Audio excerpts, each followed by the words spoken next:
Hello, today we are going to talk about the distributive property. First, let me start off by giving you the definition of the distributive property. Basically, it involves the operations of multiplication and addition or multiplication and subtraction. When using the distributive property, we are multiplying each term inside the parentheses with the term outside of the parentheses. So I tried to draw a model that basically shows what the distributive property would look like.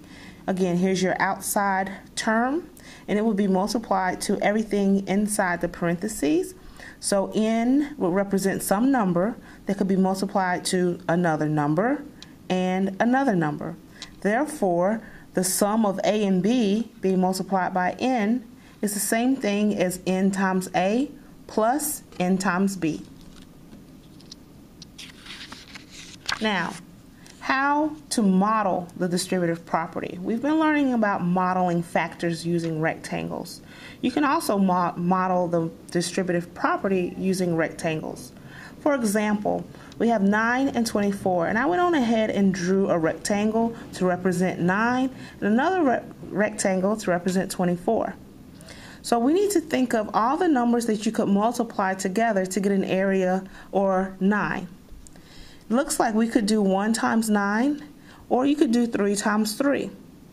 If you look over here at the factor pairs for 24, they're listed as well.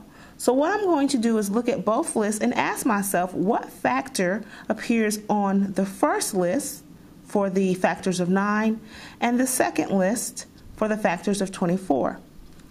When looking at both lists, it looks as if the number 3 appears on both lists. Therefore, 3 by 3 would give me an area 9, and I'm going to put that same 3 here because, as you notice, these two lengths are the same. So 24 could be accomplished by doing a 3 by 8 rectangle. Therefore, we have found that both 9 and 24 share a common factor, a common side of 3. And remember, we did a 3 by 3 to get 9 and a 3 by 8 to get 24. Now this is where the distributive property would come in. What the distributive property says is that 3 will be outside the parentheses because 3 is the term that both 9 and 24 have in common. What's left, another 3 and an 8, would be inside the parentheses. So we have 3 and 8. And what we have done is modeled the distributive property. Now, it is possible to use the distributive property without using rectangles at all.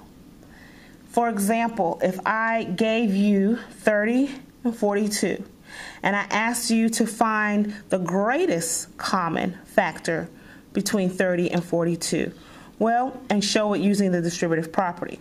Well, what that means is that I would make my factor pairs for 30 as well as 42. And if you look at both lists, you'll see that the factor of 6 seems to be the largest factor that appears on both lists. Therefore, 6 would be the factor outside the parentheses. And what's left is the 5 and the 7.